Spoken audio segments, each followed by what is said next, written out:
Some of our partnerships are with other local authorities. I mean, clearly you have the combined authority, but also you'll find that actually the leader of our council, Ian Ward, he has really strong relationships with other Met leaders. So they do have those grown-up conversations that we need to have.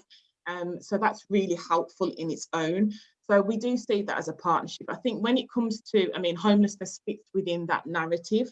I chair a meeting of, we call it MAG, which is the Members Advisory Group. And that's a group of cabinet members cross-party across the region.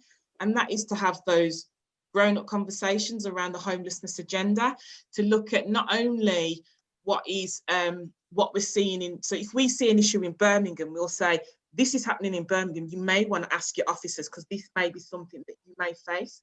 Because if we solve it, that problem might then shift elsewhere within the region. So we can have those kind of conversations and act as unblockers ultimately. So I think that's really important to have those kind of partnerships between authorities. Clearly, you know, our housing associations are our big partners in the wider context of the problems, and we have good relationships, and I chair a meeting alongside some of those. Again, developers and everything else, which the leader of the council has those relationships with, we're very clear, because Birmingham builds properties itself. So we build council properties, but we've also built private rented properties as well. We understand the market, so we can't get bamboozled so easily. So when you're talking to us, because we are a player in the market, we totally understand it and get it.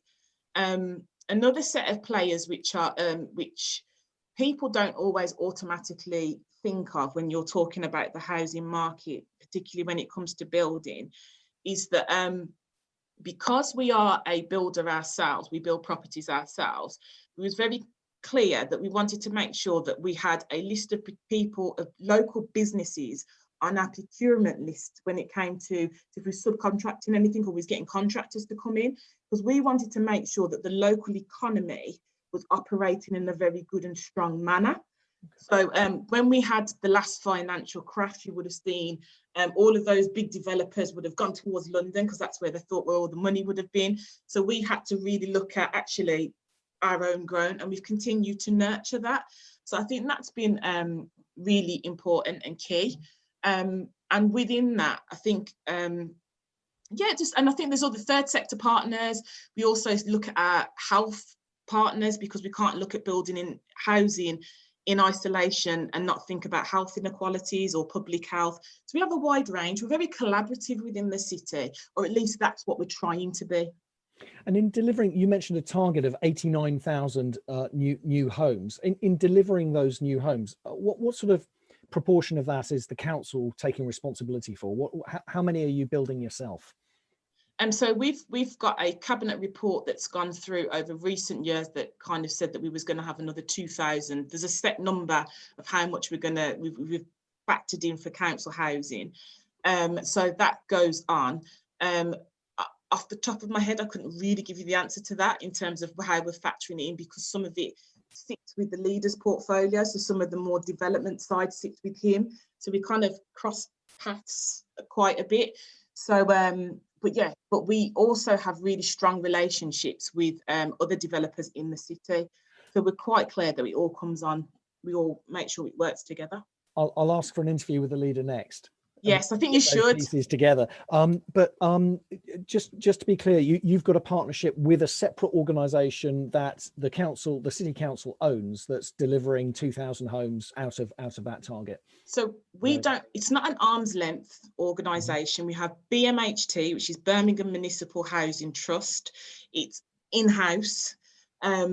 It's council. It's part of the council. And that looks at our council build, so our council properties. But as we talked earlier about the financial modelling, it also means that we do build some kind of, private properties on there as well. We also have a company that's called InReach, and InReach really looks at the more private development around some of that. So can we do it better ourselves? Mm-hmm. And that helps us to actually stabilise the market. So the attitude is really, if you cannot do it better than us, then don't bother coming to Birmingham. So, you know, we really want to make sure that we're setting a standard, and that enables us to set that level of standard. Yeah. Okay. And so you've got your own company. You've got lots of local businesses that you're working with as a result of the credit crunch and being forced to sort of focus a little bit more closer to home for help.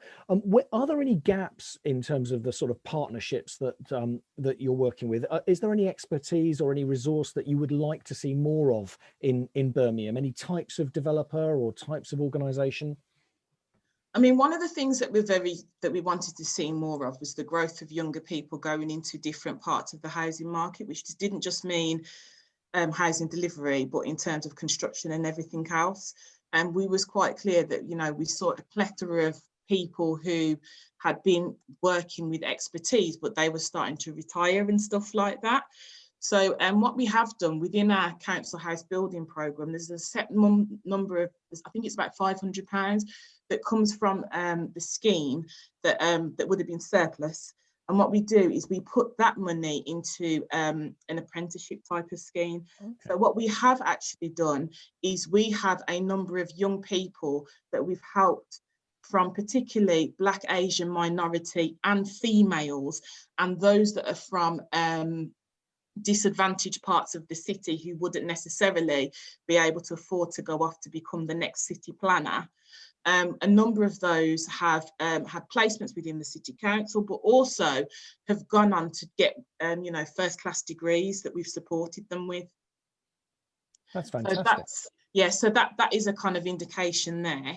I think in terms of the wider, I think sometimes you don't know until you don't know what you need until you know. So yeah, I'm not quite 100% sure, but I'm sure the leader would give me a different answer.